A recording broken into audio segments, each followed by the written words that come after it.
We have a very, very responsive room. I appreciate that. Response and call, or call and response, right? Um,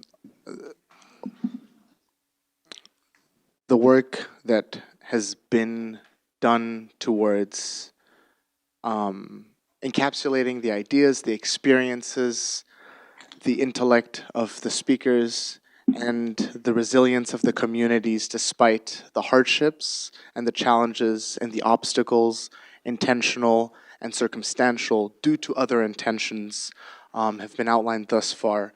And I think that this poem very much encapsulates that sense of resistance, both on the side of the served and on the side of the server or service provider, to be a little more on the nose. But this poem is The Tree Unmoved. A tree that's green blows to and fro. The wind beats up against its leaves. Rain also comes and beats against it. Hurricane. All manner of natural disasters come up against that tree. But like solidarity, that tree is determined not to be moved. Claudette Hubbard was detained at the Yuba County Jail and the West County Detention Facility in California. And that is the poet whom we owe thanks for these verses for. Please help me in introducing session 3. Thank you.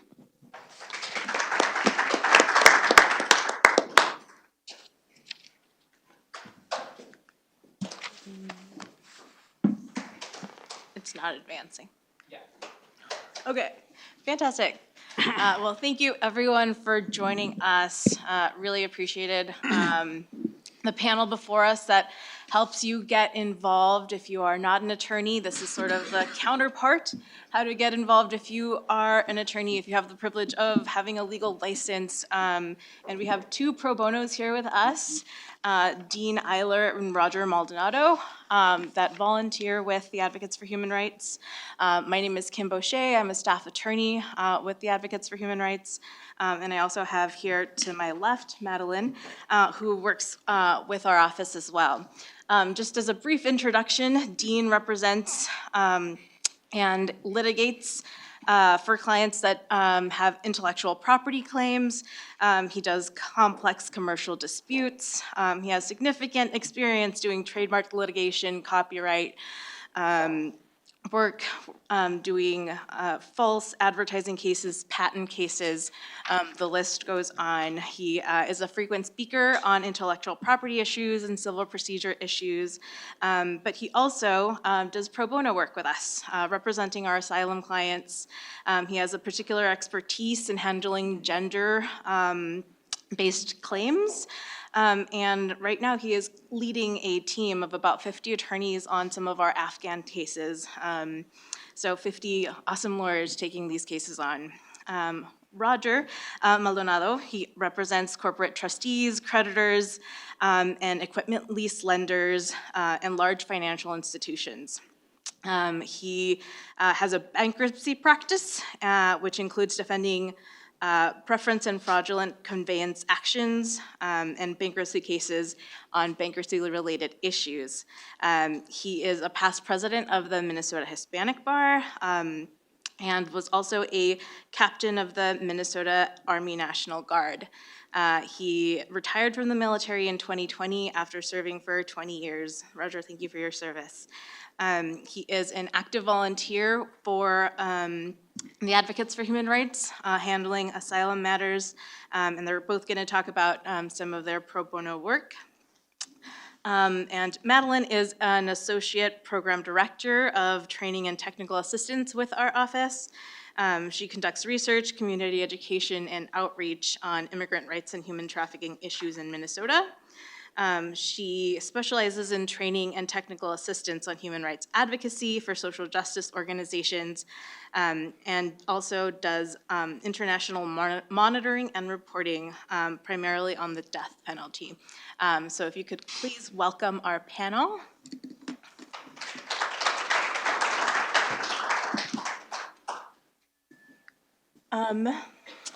There they are again.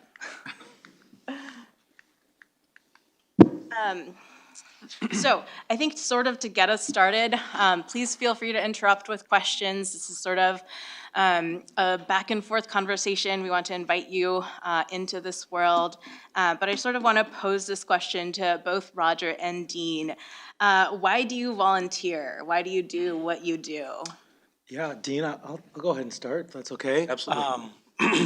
Pardon my voice, I lost it during the Vikings-Bills game, so finally got it back.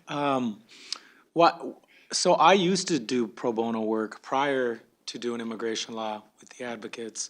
And I was doing landlord, there's slumlord, and so I was representing tenants in housing court with tenant remediation actions. And the 2016 election came along, and the vitriol and just the language and communication and speeches that were used against the immigrant, which I myself I was born in Honduras and I migrated here when I was 3 years old. And so it was just a very close, special thing to me. So to just see, the accusations and really all these really misconceptions about, you're immigrant from any part of the world just made a really big impression on me. And, I think so many of us feel hopeless when this political process just plays out every 4 years that I decided to switch my pro bono practice and start to do immigration work. And the real reason I hadn't done that before was it's a little, there's some anxiety jumping into immigration law. It's a really big responsibility.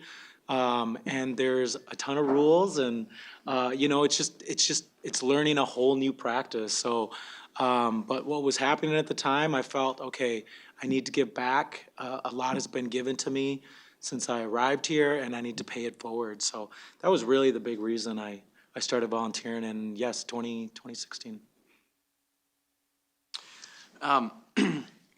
For me, so I've been practicing for a couple decades and been doing asylum law and related immigration work for about the better part of about 15 years. And it continues to be one of my very favorite things that I do. I think there are just many aspects about the work that make it something I just continue to do, and I do myself. And frankly, I now do a lot of work, getting other people involved and kind of helping supervise teams and things like that. I think I try to think about kind of breaking down all the reasons, and the first one is it's just super interesting work. You're all here, so you probably have some interest in this to start with, so I don't have to convince you on that. But you're learning new things all the time. As somebody in a larger law firm, I'm doing business and IP litigation. It's really different than the other work that I do on a regular basis. I meet super interesting people from all over the world, and I learn a lot from them. And I'm somebody who's always been drawn to human rights and kind of public policy issues and foreign policy issues. And so it's kind of like that. You get to do that work a little bit for lawyers because you're learning all these issues in other countries. So number one, it's just super interesting. Number two, this is an area where we get great support. So like Roger, I've done some pro bono work in other areas, and I actually lead our firm's pro bono committee now. And so Lathrop GPM merged a couple years ago, and I was asked to lead that again. I led the pro bono committee before. So I've been involved with a lot of other things, and I've done a lot of housing work myself and some other things, and I've enjoyed some of those other areas for sure. The support for the cases, all the cases that we take are through the advocates, and the support that we get is just tremendous. So if you're somebody who's new to a project or or frankly, I'm not new to the projects, and there's always great support. So, I mean, I can't tell you how many times I called Sarah or emailed Sarah or got help from her before, and Zach and others who are at the Advocates now, and they have just consistently been super helpful. So when you're doing something that's outside the, frankly, even when you do something that's right in the middle of what you do, you want to be good at it. You want to really make sure that when you have questions, you're not just winging it because it's important and you want to get it right. And so knowing that we have a support system, and I try to be that support system for my teams at my firm, but there's still tons of stuff that comes up all the time that I don't know. And so having people that I can go to on a regular basis, whether it's last minute questions that come up or thinking about strategy or helping with a brief or, I mean, I probably have had calls and emails, 20 of them in the last couple months, both for some of my ongoing cases that I've had for many years, as well as the Afghan cases that we're doing. So they're really interesting and we get great support and that really makes a big difference. Another thing for me is I get to work with a lot of people that are different than who I normally would work for. So again, if you're an immigration lawyer and it's what you do, this wouldn't apply. But I get to work with people in totally different parts of the firm, totally different people that become friends, people that I really like to work with. I think, frankly, too much in law firms, people just sort of, there's so much pressure to bill and do work, and that is important. It's real. But I think a lot of times people don't think enough about carving out the path that they want. And for me, this has been a big part of that answer because I can work with some people that I think are really great people that I normally wouldn't work with. And that's been an enjoyable part of it for me as well. So I guess a couple more things for me. It's really rewarding in part because there is a huge need. You're here, you've heard a lot of this, so I'm probably not breaking news here, but this system is almost impossible for people who, maybe for our lawyers, sometimes it feels like, it's almost impossible for people who are not lawyers, particularly people who, for whom English is not their primary or first language, to navigate this system by themselves. It's hard. We're talking about dealing with probably the most important or difficult situations in their lives, oftentimes things that were really traumatic, and I know you heard from some people earlier today about working with clients with trauma. It's really important, difficult stuff for them. They're thrown halfway across the world or traveled there hopefully for safety and freedom and good things, but it's really confusing and hard, and so lawyers make a huge difference. I've heard many times, and we talk a lot about lawyers making about 7 to 9 times more likely that folks win asylum. Those statistics I think make a lot of sense when you do the work and see how challenging it is for people just to kind of understand what the system is and how to make sense of it. I think because there's that incredible need and it's so important to people, it really feels good to help people. And we're going to share a couple examples of of stories of those. The other thing I would say is I spend probably more of my time now doing work in immigration court, and I would say in part that's because immigration court is like the wild, wild west. I'm a trial lawyer for a couple decades, and I'm still, it's friendly. It's not a scary situation, but it's puzzling almost every time I'm there, and that means that there's a greater need for people who are willing to do it, frankly, and admit you're wrong or admit you got to do something better, but be there for that person. There's just a huge need for that. It's also important just in the asylum office and at other stages, and I still work on the affirmative cases some as well. But for me, I think that my background is probably more valuable for people who have to be in immigration court. So I've probably spent, other than this big Afghan project we're doing now and things, more time there. I think there's just a huge need. And the last is it's really rewarding. So we'll tell you a couple stories, and I want to turn back to Roger in this too. But a few things stand out to me. The first one is the courage and resilience that you can't miss with people that you're working with is amazing, and it makes a big impact on you. I've also found them, frankly, to be the most gracious and appreciative clients in all the different areas that I've ever worked with, and that's a nice thing too, right? It's nice to help people and feel how appreciated they are because of something that's so important to them. We just had a meeting this week, and with this Afghan project, I've had to recruit a lot of new folks who've never done this work before. And, you know, a little arm twisting sometimes, or a little encouragement, and a lot of times what we do is put people on teams of 3 to 4 folks, so it's not as intimidating for anyone. It's kind of a nice way to get in the first couple times. But there are still going to be situations where people do things they've never done. And that's great from my perspective, but it can be a little daunting for people. So a very senior lawyer who is the head of our trust and estates group, we have a very large trust and estate practice, one of the bigger ones, is my understanding, in the upper Midwest, and a very successful practice, and she'd never done anything in immigration before at all. And we had several other people helping with the papers and things, but I don't think she would mind me saying that she came to a meeting this week and said, going to the interview with the client, and at the interview, frankly, the lawyer doesn't have as big a role as you do in immigration court or some other things, but at the interview, she thought was one of the most rewarding and powerful things she'd ever done in her legal career. It really made a big impact on her, and really felt good to do it. That's one example. Why don't I stop? I have one more example, but do you want to talk about a couple of your cases? So I want to say before, that starting at the beginning is the advocates really sets you up for success. So when you get a case, they have a case file, and they try to make it they try to make it as easy as possible for you, and they do a wonderful job. So, they have the facts, they have the procedural background, where you are in the case, and they assign you a mentor, which you can go to, and which has just been, they're basically a lifeline, right, from How to Be a Millionaire. I can't remember the name of the show. And that's literally what that person was. And I bothered Allison before she went to private practice. I emailed and called her all the time. So the Advocates does not let you flounder, and they're wonderful. So my first case, I was nervous. I luckily had a paralegal from my firm to help me as well. It was new to her. I had a supervising partner who had never done immigration work. So all 3 of us, completely new area of law. Nina, who is the paralegal, she knew some Spanish. I'm conversational as well, so we always had to get an interpreter. So that was something always to add into the mix. But the first case I got, and when you do go to the Advocates, they actually, you can ask for options.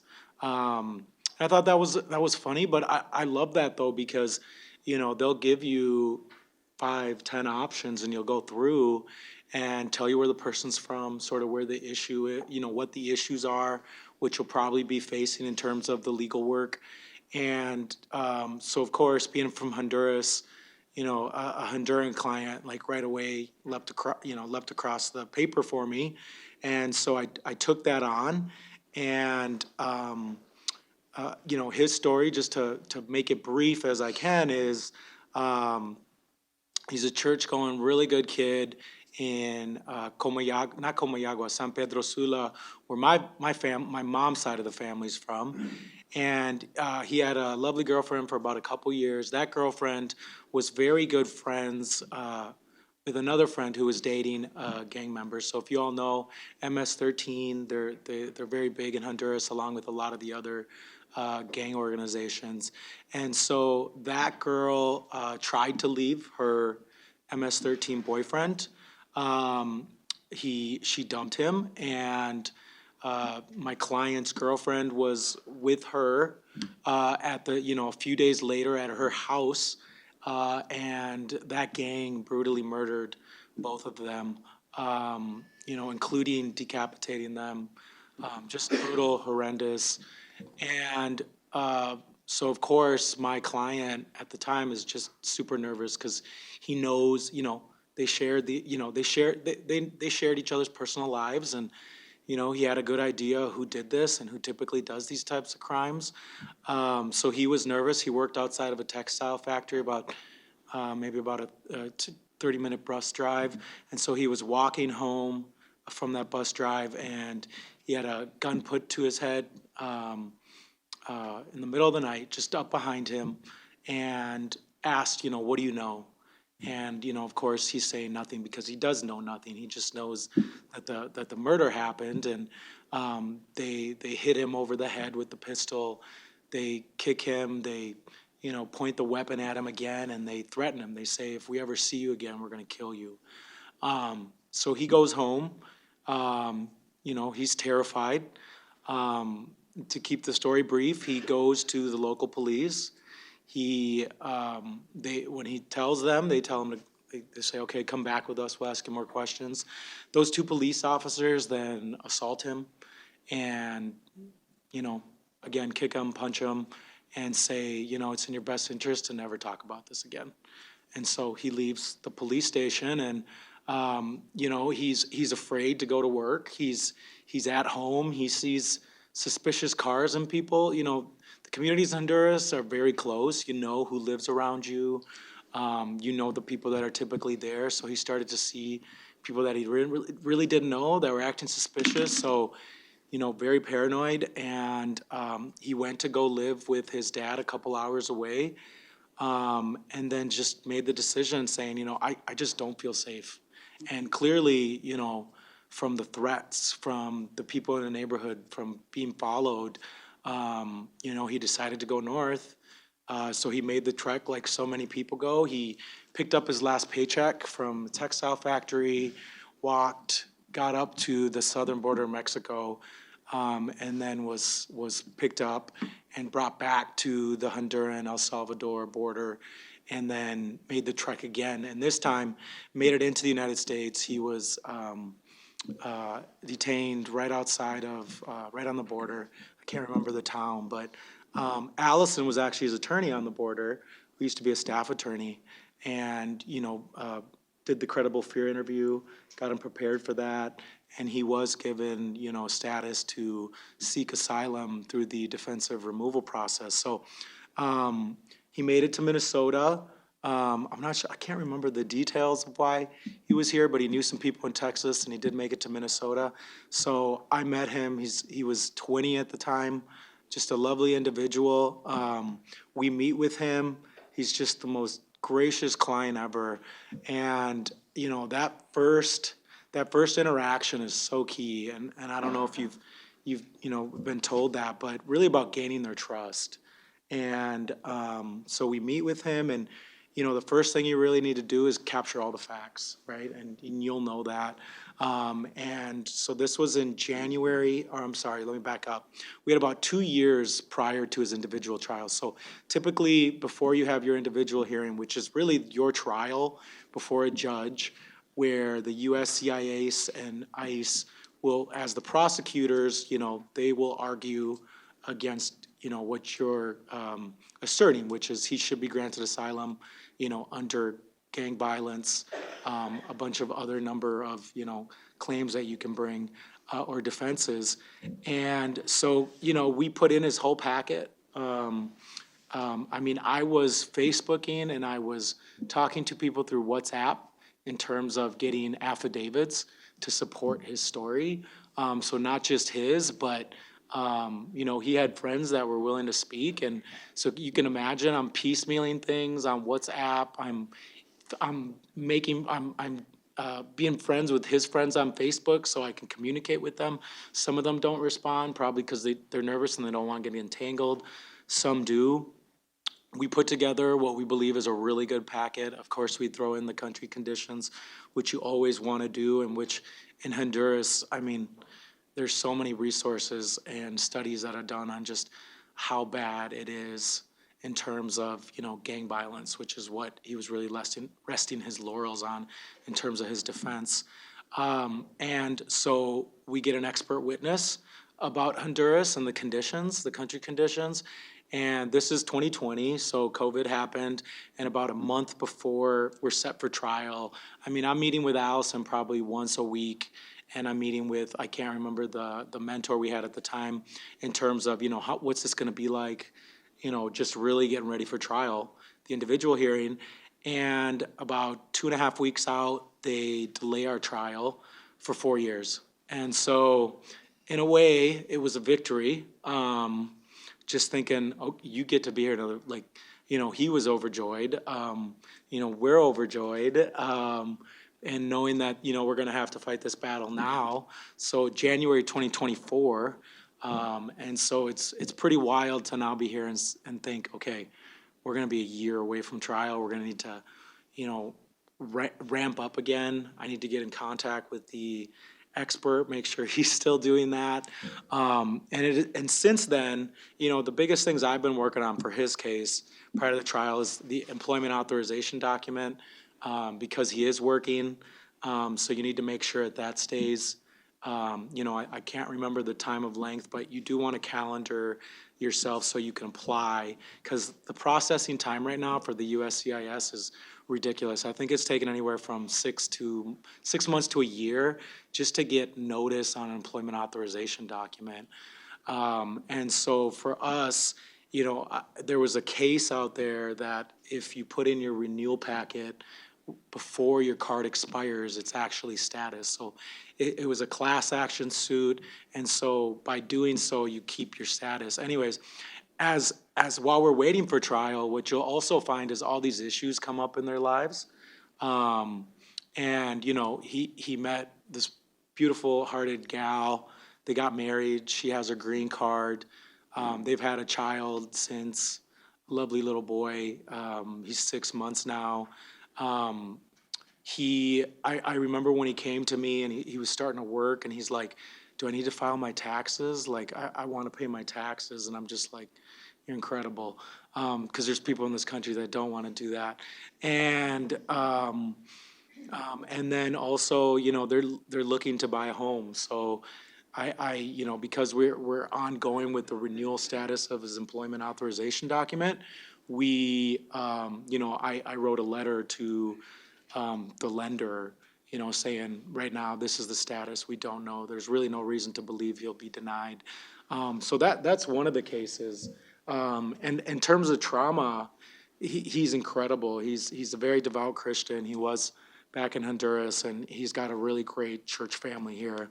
And anytime I check up with him, I'm always like, hey, seriously, like, let me know, like, if you need any resource. And he's like, no, by the grace of God, like, I'm good, like, I'm doing really well. So, and I'm always like, wow, okay, all right.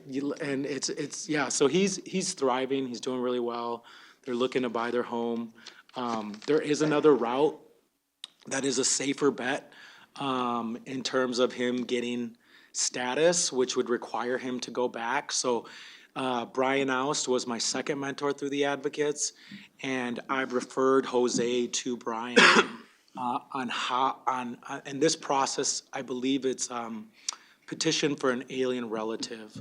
So because of the marriage status and that they have a child, he would need to go back to Honduras through this process and be there anywhere from a month to 2 months. Of course, that's very scary for him, while all the paperwork gets done. And once all the paperwork gets done, then you'd come back and, you would get your status. So that's really the only obstacle, is he's very nervous about that. I'm confident he'll be able to do it, and we'll be able to do it safely, and that Brian will do a great job. So, we'll probably be doing the trial, because that can take anywhere from 3 to 4 years. So we'll be doing both tracks to try to get him asylum. Thank you. And just as another question, as you got started, or as you're leading teams of new attorneys, what have sort of been the core sort of sticking points that made starting even your immigration case difficult for you, or what was sort of tricky? It's an interesting question, because there's so many things that, we can talk about pretty much everything you've heard today and in different versions. I was trying to think back and think through things that I learned. So the first case that I took, most people take affirmative cases first. I took an appeal first, and I don't really remember why that happened or how it happened. I think I had a former colleague who was doing some of this work, and I agreed to get involved that way. But I learned the law, and I didn't really know a lot of the process and the working with the clients as much at that time. Fortunately, we won the appeal, and then the case got remanded to the immigration court in Texas and kind of took off from there. But it was frankly helpful for me in a way to learn the law, because the whole thing was new to me. I was interested, but didn't know. I think so. Getting an overarching understanding of kind of how the system works is helpful. There's been some of that today, certainly, but it's also different that it's helpful. To me, one of the most important things to understand in the asylum system is about credibility. It's not what you think it would means in any other situation. It's different. And it's the whole enchilada really in asylum cases. The question is your client credible? There are legal problems you can have, but it's the whole, that's really what the case is all about. And in the rest of the world, if you bring up some additional information that is supportive of your position, people might say, well, that's interesting, that also helps support you. That's not what people say in the immigration system. They will say, oh, geez, why didn't you bring that up sooner? And the fact that you didn't means you're probably not telling the truth, and the fact you're not telling the truth means your whole story is not credible. I'm giving a slightly exaggerated version, but not much. So really what you're trying to do in all the work you do with your client, basic law is they can win based on their testimony, but you're trying to do everything you can through telling their story as an advocate, through putting together evidence, through organizing that, et cetera, to kind of bolster their credibility and corroborate their testimony with supporting documents. And sort of thinking about it that way, to me, is really helpful, because you really want to make sure you're thinking about everything that you might need. It's not like you're going to add stuff later. I mean, sometimes that happens, right? But you need to think about how an asylum officer, and particularly if you get to the immigration court, will think about credibility. And as I said, as someone who litigates and other situations, I continue to think that's just interesting and really different. Another thing that I have learned a lot about through this process is ways to interview the client. And I know you've heard about some of this already today as well, but it really is important because it's fundamentally different than most of the other situations that many of us work on in other cases, other areas. A lot of clients come in and they've got their documents and they're ready, they've got their questions, and you kind of take off. And in big cases now, you have, massive electronic records and everything else. But disputes in most other situations, just really for me, just have sort of begun so dramatically different. So there are a lot of things that have been said that I just want to echo a little bit. Number one is building rapport. You can't talk to people about things that are most difficult maybe they've ever dealt with in their life and expect they're going to tell you the first time you meet them. In addition to the fact that we're lawyers, and so to some people we're kind of scary, and we're in a scary process dealing with the government that they don't understand, and they're freaked out about. They're hopeful that it'll help them, but they're really, whether they tell you it or not, a lot of them are really uncomfortable. Now, they come to us after they've talked to the advocates, and so some of that is not as bad as it otherwise would be, but you should assume that they're worried, and because they probably are. And so you need to build rapport, and you need to know that it's probably going to take a few meetings before they'll even tell you the most important stuff that you need to know. Right? The most important stuff you need to know to be able to tell their story the best you can is the worst stuff. I mean, that's an unfortunate part of the work that you do here. You need to know the details of whatever is the worst thing that happened to them and the worst thing that they fear might happen based on what's happened to friends or family or coworkers or colleagues. Somebody's not going to tell you that right away. It's going to take some time building rapport and kind of peeling the layers of the onion. And so you have to build in time to have multiple meetings and multiple times to talk with them to get that information. I worked on and I have worked on a lot of gender-based cases.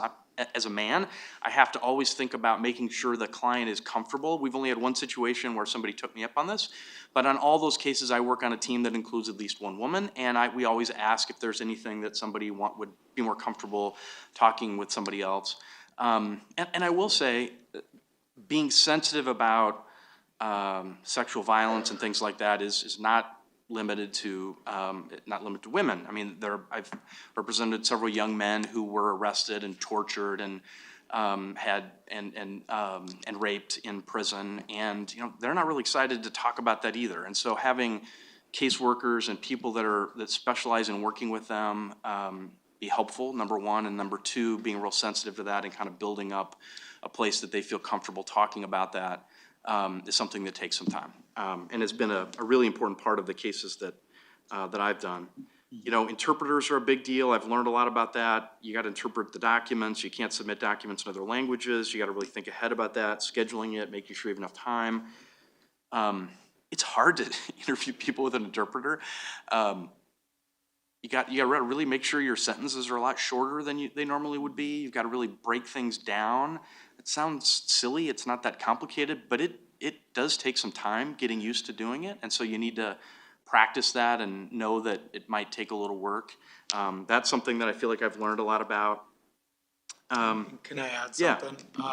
Yeah. I think the biggest obstacle, because typically the I-589 is there's an initial filing that's filed on the border. And so what you will typically do when you come in, and really a handout from the advocates, is supplementing the application. So that means, you're gonna make that client's application stronger. You're gonna add evidence. You're gonna do the affidavits. You're gonna do the country conditions. I felt like those first 3-4 months are really the hardest, times, because you're trying to figure out, okay, this quirky, crazy asylum law here in the States, how does this work? Like, what are the categories that, they find you know, establish actual fear? And so it was really getting your head around that. And then the affidavit piece is putting all the evidence together does take some time. So, when you have a trial coming up, and that's why I said, really, I'll start to do the work again in January, right? Because, when you have a 4-year delay on a trial, you're like, okay, all right, see you in 2023. And so really, I'll start to do the work again this upcoming January to give myself, a year to prepare for that trial. But after those first few months, though, once you get over the hurdle of, learning something new, piecing together the evidence, I feel like once you have the affidavits together and you file that, and you're looking at, because you will have a deadline to supplement the application, you're looking at the trial, and that's kind of where the fun starts, because you know the facts, you know the law, and that to any volunteer, that it's always going to be scary and just seem like a ton of work at the beginning, but you just kind of got to get through that first few months of, understand the law, the technical side, and then piecing together the evidence. And once you do those two things, you get your affidavits done, like, you're off to the races in terms of, I think you just get a really big confidence boost on the defensive asylum side. There's a couple pieces I think about sort of gathering evidence that you have to think about differently than other matters too. Just wanted to address. I think when people are fleeing, they don't necessarily put together a file cabinet full of the best documents that will support everything right in their lives. And a lot of the situations that we're dealing with are working with people and in situations and in places that might not have the greatest documentation anyway. And so, as I said at the beginning, a lot of this is always thinking about bolstering your client's credibility and corroborating their credibility and their story. And so, but the evidence gathering is just so different. So you have to kind of like peel the onion as many times as you can, and thinking about, are there people in your home country who could maybe give a short statement that could be helpful? Are there people that have fled to other places in other countries who could send a statement or an affidavit or something that could be helpful? Are there just little documents that each of which may not demonstrate a whole lot, but 5 or 10 of them put together really help tell the story? So you're a member of a political opposition party. Do you have a card that shows? A lot of times they do. Like just little things like that can help. And then sometimes we have to be a little more creative, I think. We had a case that are still kind of wrapping up right now, where our client brought an x-ray. She had her arm broken, and one of the times she was attacked by security forces and had some real injuries, and she brought an x-ray that she had. And frankly, it doesn't look like an x-ray here, but it's an x-ray. And in what is sometimes, I think, the bizarro kind of understanding of evidentiary issues in immigration court, because it looks different than an x-ray that you and I might get at a hospital here, that was actually almost being counted against her more than it was helpful to sort of support the fact that something had happened and she had been in a hospital and things. And we had other corroborating evidence, but for example, one of my colleagues, her idea, we had the client meet with a doctor here, and of course they can't establish what happened many years ago, but they could examine her and do x-rays on where she said she'd had an injury, and there was evidence in that same place of a broken bone. So it seemed a little odd that you would be putting in a letter with somebody corroborating the idea that there probably was an injury in that place, but little things like that just bolster the story are really essential. Mm-hmm. And before I let you two continue, we're hearing a lot about the difficulties in understanding asylum law, the asylum process, the difficulties in working with interpreters. We have developed some trainings, and I'm going to let Madeline go ahead and teach us a little bit about how we hope to support our pro bono attorneys further as they are taking on new cases. Go ahead. Yeah, so I think Dean and Roger have made it really clear that this is definitely a lot to grasp as you start a pro bono case, and there's lots of different facets. The advocate always stands ready to counsel and work with our pro bono attorneys, but sometimes you may want to brush up on something on your own or work through something and then talk to us. And so we're developing a whole series of trainings for people that will be online, on demand.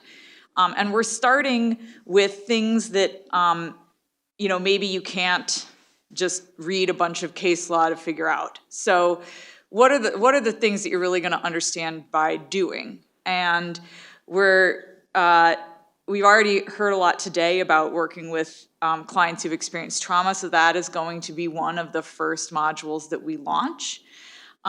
We also are going to give insight into preparing for the asylum interview or the individual hearing. As Roger said, that's where the fun begins. So how do you bring your client into that and make sure they're prepared and they feel confident and ready? And along with the preparing for the asylum interview, preparing for the merits hearing, we're going to have not trainings, but guides that are sort of checklists of everything you need to do start to finish in an affirmative or a defensive case, because that's another thing we hear people are really overwhelmed about. There's just, oh wait, I have to get translations. And so making sure all of that's laid out so people know what to do. And so those are going to be available. Everyone who is a current or prospective volunteer will have access to the courses on demand. You will no doubt get a bunch of emails when they launch because we're going to be really excited about them. And so you'll have access to that. I think we're still working out what the broader access is going to be for people who aren't active volunteers, but I would expect that there will be a way for students, for instance, to access the courses as well. The courses themselves are going to be just chock full of links to other resources. The Advocates has a fairly overwhelming library of templates and guides and checklists, and so hopefully the trainings will provide a window into that. The best thing about online courses is that we can keep updating them and changing them in response to what people have said. So if people take the course and say, well, that part was really confusing, we can change it. And we're going to keep adding more courses. So some places, if you want to take a case, you have to go through the trainings. That's not our vision here. We know everyone is stressed and busy. So they're really just most to be a really helpful resource. We want it to be responsive to what you need. And so we'll be in constant dialogue with our volunteers about them. I mostly included that slide because I liked our stressed guy. So this is the portal. This is what everyone's going to have access to. Right now we have our homes for our 5 first initial modules that we're going to be launching, but this will grow. So everyone will have access to their own portal with these courses, and you'll be able to see which ones you've done. And there'll be opportunities for discussion and other things as well through the portal. So I am not a product demo person, but I did my best to do a little product demo. I'm going to show first what the guides look like. These are the sort of checklist process. And then the next slide is going to be one of the trainings just to show you what they include. So I think each video is about 2 minutes. And that way you guys can see what these look like. So I'm going to walk through one of the guides that we have on the training website. We have a guide to affirmative asylum cases and a guide to defensive asylum cases. These are not really trainings. These are incredibly detailed checklists that go through all of the different stages and processes you will need to complete to effectively file an affirmative asylum case or a defensive asylum case. So I'm going to sort of walk through this one so you can see the kinds of resources that are there and how we have laid everything out. So at the very beginning, you can see all the parts that are included here, all the way from meeting to your client for the first time to preparing for the asylum interview, and then a little bit of the extras of employment authorization and key moments to reach out to the advocates. So you can click on Start the Course, and then here you're getting right into the first lesson, meeting your client for the first time. The way this is organized is you can jump around to whatever you need. Maybe you've had your first meeting with your client and you need to start putting together an application and you're really concerned about the 1-year deadline. So you come here and you say, okay, I really just want to go straight to filing before the 1-year deadline. So you can see that there's sort of an overview list of the different things you're going to need to take into account. How do you find the 1-year deadline? You may need to file a FOIA request, then doing the bare bones application, and then any thoughts about exceptions to the 1-year filing deadline. Maybe you are ready to prepare the detailed asylum application, and here you can see all the different parts that need to go into that, the I-589, the personal affidavit, different kinds of evidence, a legal brief. And when you expand, there's more information about whatever that item is. So here, talking about the form I-589, there's going to be links to templates and annotated ones and other checklists. You may get greater detail or background. So evidence from country of origin has a couple different things to think of, like could submit an exhibit list, make sure that you are copying original documents and providing translations. So really gives you everything you need to keep in mind about compiling evidence from the country of origin. So hopefully these really answer sort of the basic questions about the affirmative asylum case and give you access to the resources in a really straightforward manner. And the defensive guide is going to have the same pattern.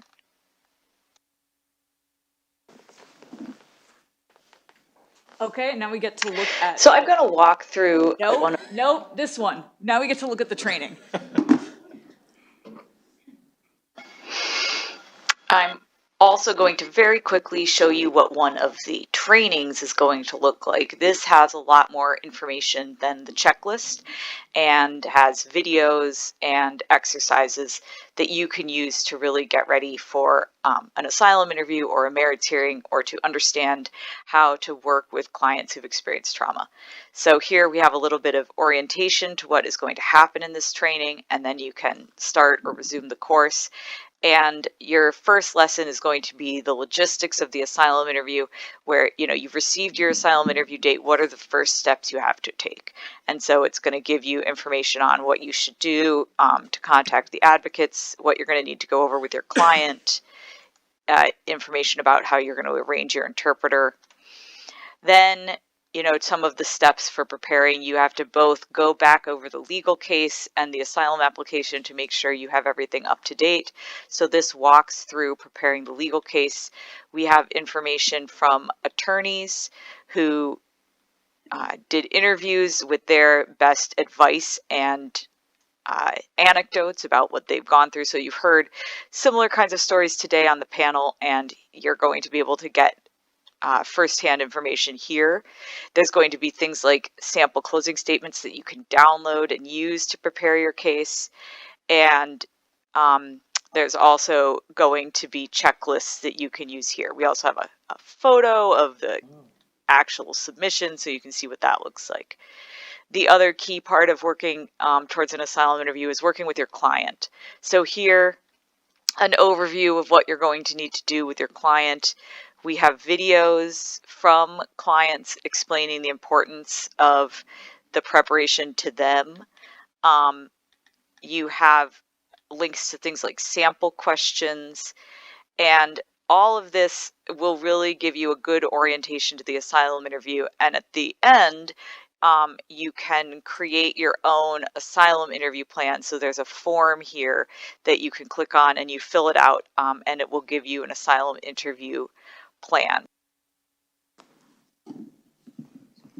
So that's an overview of what the trainings are going to look like, and we hope that they're going to have really, don't let it play again, comprehensive information that people can use. And again, we'll always be looking for feedback and interest, but just a preview so that when you find yourself taking on a case and going through the same process as Dean and Roger, you have those supports as well. Yeah, I want access right away. It's wonderful. They're not maybe totally ready yet, so. We have a little bit over 5 minutes left, so opening up for questions. And if there are none right away, any last minute nuggets of wisdom from Roger and Dean?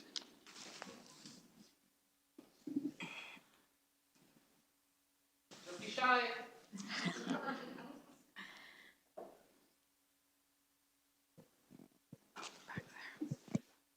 Hey, Bravo, got a question. Do you currently have some resources with the laws, and if not, Roger and Dean, how did you learn this area of law? Yeah, so there, in addition to these training modules that'll be super helpful, and by the law, you mean kind of a basic overview of the law governing asylum, right? Yeah, case law and, relevant case law that touches on things. Yeah, so I'll just repeat the question or the addition, if we have any kind of overview of the law and kind of case law and things like that.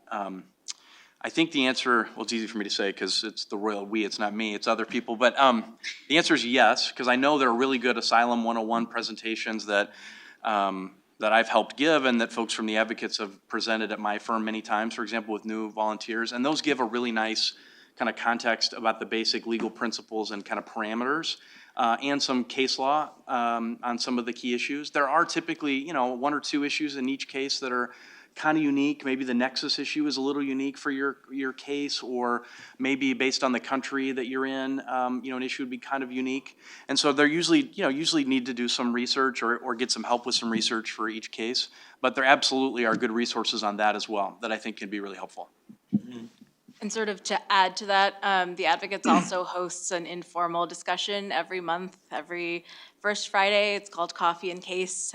We usually talk about like hot button issues, if there's a big decision that came out, or if there's a new country designated for something like temporary protected status. We have those that you can also join.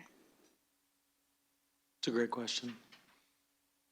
And there's as I mentioned, a maybe overwhelmingly thorough library of resources on legal issues. And hopefully the checklist will be one way that you can, I need to know the basics of establishing this. You would go to that checklist and say, okay, there's the immigration practice desk book.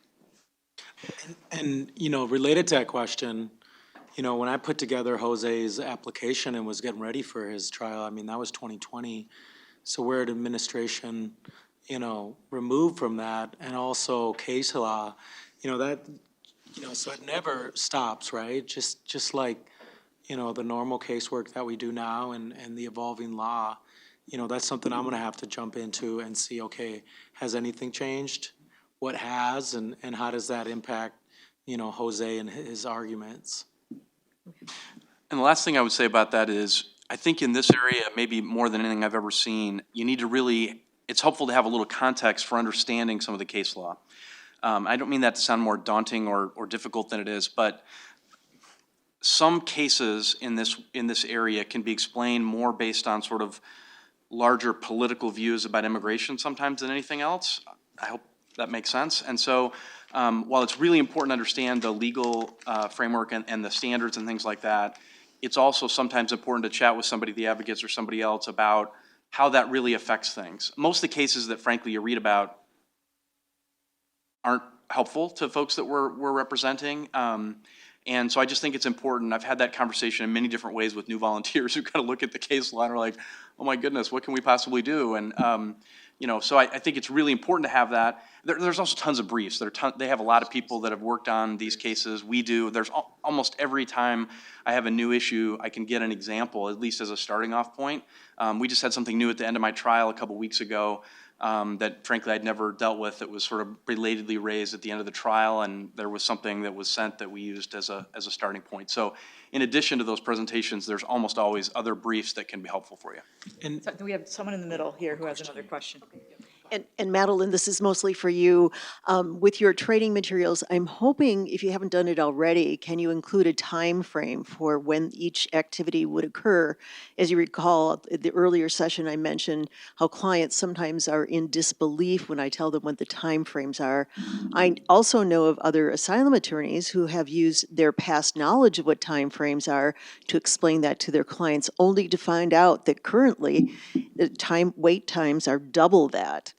Well, And so this is our challenge. I think we did have this conversation, and the 5 staff attorneys at the advocates could not agree on what the timeframes should be because it was so case dependent. So should you even file a bare bones application? Well, it depends, because maybe you're going to immediately be assigned an asylum interview, or maybe your asylum interview's in 9 years. And there was just no, we want to give a sense of like, this might happen quickly, but it might take a long time. But it was really, I'm not sure we can be more accurate than we could try, or it just, there's such a variety of cases that we really had trouble putting times on it. Kim, I don't know if you want to add anything to that, but. I think you covered it. It depends, but yeah, I think fragmenting it out might be something good. Yeah, or at least giving a sense of the order of operations, and yeah, the timeline was hard. And then just additionally, I think that a few invitations. One is make use of the resources of your consulting attorneys, the staff attorneys, and the training materials that are there. Reach out when there's a question. Don't panic, but call, and brainstorm, because it depends, right? And then participate with us in helping beta test the training materials, because this e-learning initiative that Madeline's heading up is really important to us to build right and to make it work for you. So tools that you've used that really do effectively explain to your client the scope of the ambiguity will be just really gems to share with one another, and that we can build into this. So this is an ongoing endeavor that will need all of your support, just like everything we do. So thank you.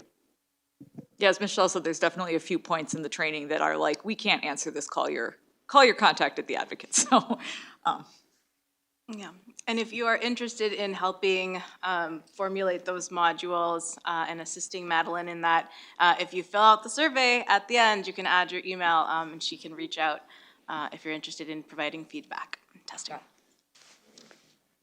Yeah, thanks for speaking. I think sometimes as asylum practitioners, we can get a little jaded or just used to things being fundamentally really unfair in the process, or laws being really unfair.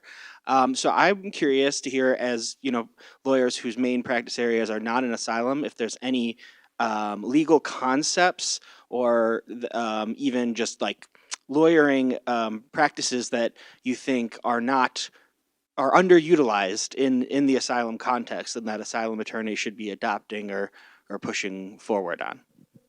That's a really good question. Did you plant him? That seems. Yeah, I think the advocates planted. I want to think about that one. I'm not sure. I think the biggest thing that's needed is persistence, and you already know that. Mm-hmm. I find that these cases sometimes are more just about showing that you'll continually jump through the hoops and show up, and than anything else, frankly. I don't know about other concepts that aren't included, though. Yeah, I have a hybrid practice with litigation and some transactional on the corporate trust side. On the transactional side, right, when you have closings and you have all these numerous lenders and parties, I mean, the number of, we have a closing checklist. There's a lot of that carries over to this. I remember working with my paralegal, thank goodness. But, you know, even myself having to go through that and make sure we have everything. You know, when we sent out that renewal for application for employment for authorization document, I believe, you know, it's always incredible how much longer it takes to do things that seem very simple in immigration law.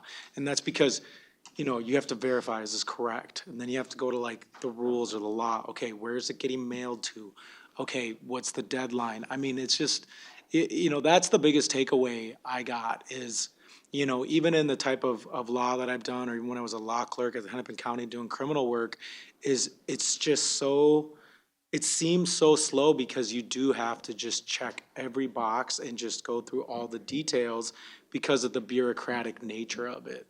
And I think the litigation, you know, for those who do litigate or want to, a lot of those skills will come over into the individual hearing on the defensive side, which, you know, it was like, yeah, I'm getting ready for a trial. I mean, you know, I have to prep my witness. They're going to be cross-examined by the prosecutor.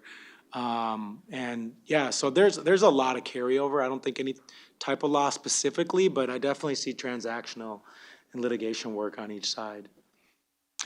One of the things I was going to say that I learned along the way, and I'll be really brief because I know we're a couple minutes over, is just make sure you get stuff done a few days ahead and have some time to. There are some bizarre rules on filing that my assistant who's worked with me for years has to go back and help me look at every time, and we often ask questions. They're not things to be afraid of. They're things we've always been able to figure out, or if we get it wrong, then we fix it and get it right. But there are more little minor details about which hole punch you use and a few other things that, but that are very important. Yellow and, paper. I right, think color. there's one. Just take a little extra time. Whatever you're doing, give yourself a little extra time. It'll be helpful. More here than. And last thing, sorry to cut you off, is trust yourself. After you do that first one, it's so much better. The anxiety goes away. It's still there for your client and for your case, but you feel so much more confident. You know, even that second time around, like with the affirmative process, I was like, oh man, this is gonna be a cakewalk compared to what I just did, and it's not. It's got its own challenges, but that was just based upon the experience that you built from that first case. It's just the confidence carries over, and you know, once Jose, then I'll probably ask for my third case. So, but don't hold me to that. Yeah, the confidence just carries over. It's on film. It's really, yeah. Being recorded. There were a couple questions in the chat, but I want everyone to have a break, so I think I might share them with y'all, but offline, and maybe they might even fit nicely into our next session, because they're things like, what do I tell my client when their work permit isn't approved for months and months and months? So I think it ties into the other one. But thank you so much, because I think you ended on such a hopeful note and motivating those of you who have not taken a case or have yet to take another one. So thank you. To the panel, yes. Speed dial. Kim will be posting their phone number, their cell phone on the slide. Will join me in thanking the panel.